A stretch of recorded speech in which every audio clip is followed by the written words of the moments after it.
ƙara nisan kwana mai na gimbiyar mu ta Sardauna.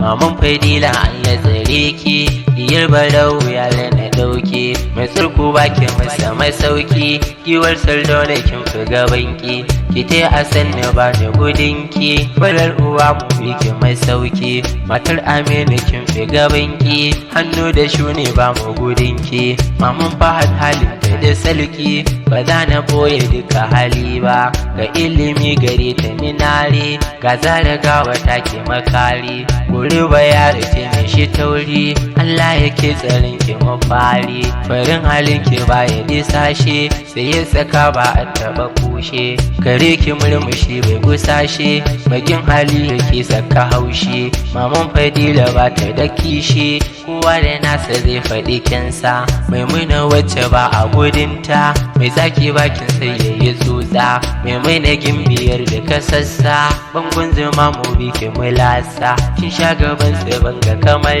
ke, dawi sukin daban da bakake, da kin fito kowa za ya miƙe, girman ki ne ya sake fasalke, ga magani mu sha za mu warke, mai kyan hali da bani da haufi, da ta fito ake mata tafi, dubun mutane ke da fifi, Maimuna maganin da ka zafi, dan Hausa za ya saka mayafi, matar Sardauna Maimuna giwa, kin zama tushiya mai saiwa, ya hayyaye shi sarkin waka, diyar Barau ya rana yiwa, da shinki za ya samu akewa, akan tudu kin tuntuɗa kowa, mai kyan halin irin namijinta, Aminu na riki tafiyata, Sardauna jarumi da nagarta, zaman ka tambura na sarauta, saraki yanzu kai musurata, Aminu wanda babu kamar ka, ka ja ni banki in tafiyar ka, Maimuna taka ne yi mawaka, Fadila har da farhaɗiyanka,